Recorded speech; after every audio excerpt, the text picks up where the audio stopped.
ถล่มในเจหมดว่ายินไปเหมือนกันเฮ้ยคนที่อยู่ตรงนั้นมีใครเป็นอะไรหรือเปล่าเฮ้ยมีใครเป็นอะไรบ้างไม่รู้ตึกเยอะจังเลยทันหมดเลย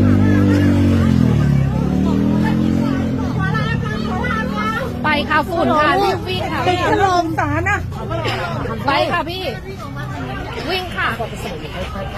มันฝุ่นค่ะ